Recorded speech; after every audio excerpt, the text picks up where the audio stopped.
मैंने कहा लड़कियां मेरी तरफ नहीं देखती हैं। बोले उतार के फेंक दे इसको। मैंने कहा फिर लड़कियां नहीं दिखती हैं। प्रॉब्लम सब तरफ से सब।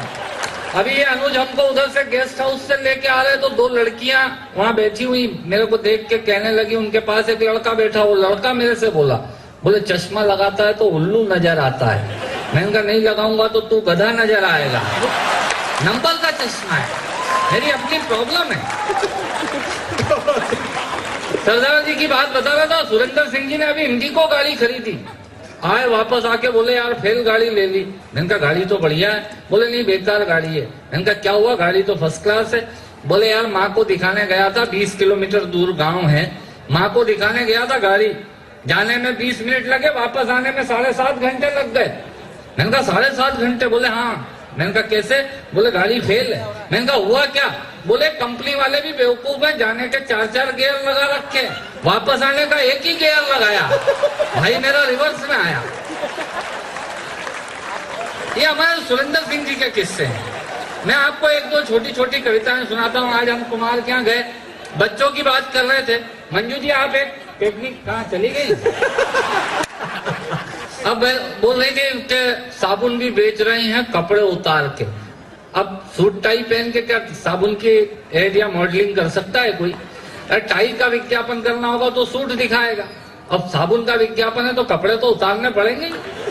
मालूम नहीं है, बोलते हैं, जबरदस्ती बोल जाते हैं, उसमें हास्य पैदा हो जाता है। मैं आपसे निवेदन करता हूँ 1-2 छोटी छोटी कविताएं आपको सुनाता हूँ।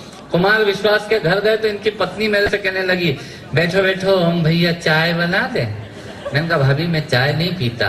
बोले क्यों? मैंने कहा मेरे को एसिडिटी होती है। बोले हाँ ये 26 जनवरी से लोकल हो गई है, 9-5 पे ही मिलने लगी है। मैंने कहा एसिडिटी होती है, एसटीडी नहीं होती है। बोले ये क्या होती है? मैंने कहा बीमारी होती है। बोले अच्छा मैं दूध लाती हूँ। 1 गिलास दूध लेके आई, मैंने वो दूध देखा, फेंक दिया, धोल दिया। दूसरा गिलास लेके आई, मैंने वो गिलास भी फेंक दिया। तीसरा गिलास जब मैं फेंकने जा रहा था दूध का तो मेरे से कहने लगी क्या हूँ भैया हम आपके लिए 3 गिलास दूध लाए, आप फेंक रहे हो। मैंने कहा भाभी दूध में मक्खी है। भाभी बोली मक्खी दूध में नहीं है, चश्मे के कांच पे चिपकी हुई है। हमारे साथ प्रॉब्लम है साहब। अपना चेचिस भी अलग टाइप का है। मैं आपको एक हास्य की कविता सुनाता हूँ, सुनिएगा, मजे की कविता। एक कौम पाई जाती है साहब, उस कौम को, उस जाति को बोलते हैं रायचंद, राय बहादुर, राय सिंह।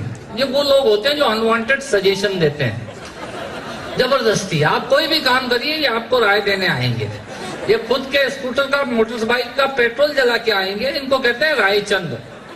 इनका एक ही काम होता है राय दो। ये बड़े में भी पाए जाते हैं, छोटे में भी पाए जाते हैं, महिलाओं में भी होते हैं, पुरुषों में भी होते हैं। इनका एक ही काम बस राय दो। कोई मांगे या नहीं मांगे दो। मेरे एक दोस्त की दादी खत्म हो गई, हम उसको उठाने की तैयारी कर रहे, इतने में ही मेरे कंधे पे किसी ने हाथ रखा। मेरे से कहने लगे भाई साहब कहाँ ले जाएंगे? मैंने कहा स्विमिंग पूल में ले जाएंगे। बोले यार आप बहुत मजाक करते हो। मैंने कहा मर गई है तो शमशान ले जाएंगे। बोले नहीं नए वाले पे ले जाएंगे कि पुराने वाले पे ले जाएंगे। मैंने, हमारे उज्जैन में 2 शमशान है। मैंने कहा नए वाले पे। बोले यार पुराने वाले पे ले जाते तो वहां का मजा कुछ और है।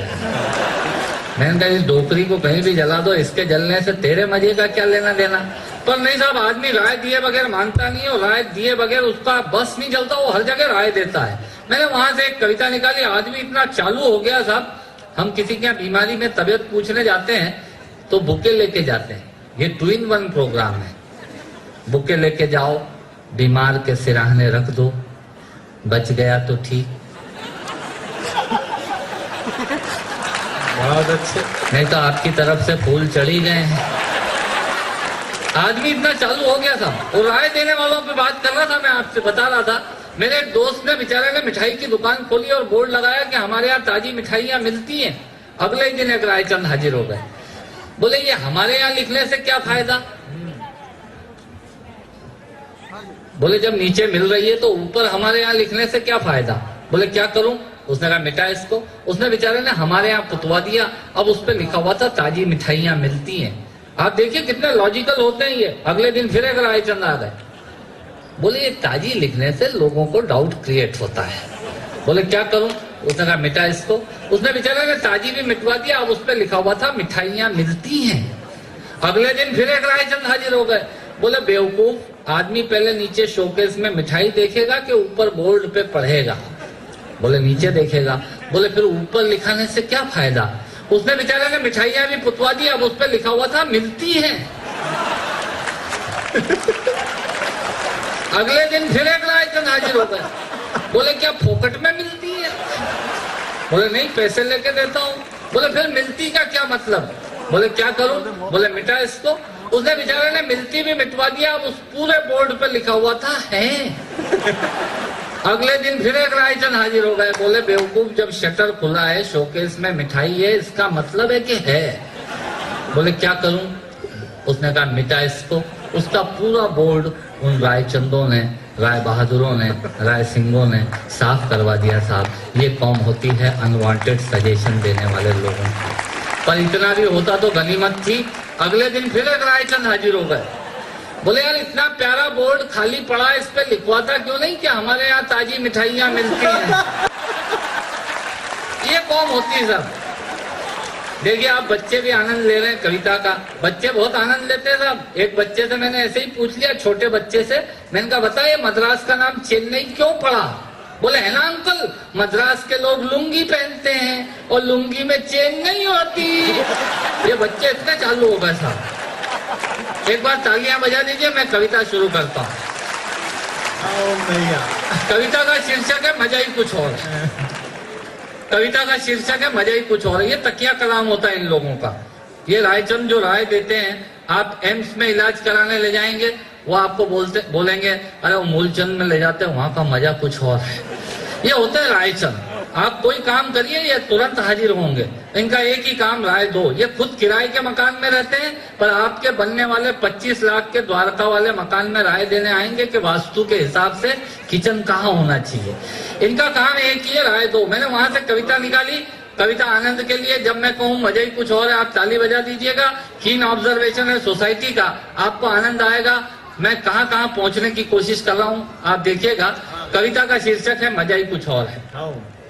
दांतों से नाखून काटने का, छोटों को जबरदस्ती डांटने का, पैसे वालों को गाली बकने का, मूंगफली के ठेले से मूंगफली चखने का, कुर्सी पे बैठ के कान में पेन डालने का और डीटीसी की बस की सीट में से स्पंज निकालने का। मजा ही कुछ और है। दांतों से नाखून काटने का, छोटों को जबरदस्ती डांटने का, पैसे वालों को गाली बकने का, मूंगफली के ठेले से मूंगफली चखने का, कुर्सी पे बैठ के कान में पेन डालने का और डीटीसी की बस की सीट में से स्पंज निकालने का। मजा ही कुछ और है। एक ही खूंटी पे ढेर सारे कपड़े टांगने का, नए साल पे दुकानदार से कैलेंडर मांगने का। भले जगह नहीं हो पर आदमी पूछता जरूर है, क्या सेठ इस बार कैलेंडर वैलेंडर नहीं आए क्या? एक ही खूंटी पे ढेर सारे कपड़े टांगने का, नए साल पे दुकानदार से कैलेंडर मांगने का, चलती रेल में चढ़ने का, दूसरों की चिट्ठियां पढ़ने का, मांगे हुए स्कूटर मोटर बाइक का, मांगे हुए स्कूटर को तेज भगाने का और खुद को नींद नहीं आने पे पत्नी को जबरदस्ती जगाने का। मजा ही कुछ और है। मजा ही कुछ और है।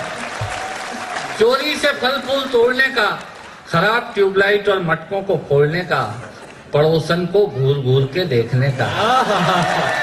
हमारे भैया को इतना आनंद आ रहा है जैसे इनका चरित्र चित्रण हो रहा है। बहुत अच्छे। चोरी से फल फूल तोड़ने का, खराब ट्यूबलाइट और मटकों को फोड़ने का, पड़ोसन को घूर घूर के देखने का, अपना कचरा दूसरे के सामने फेंकने का, बाथरूम में बेसुरा गाने का और थूक से टिकट चिपकाने का। मजा ही कुछ और है।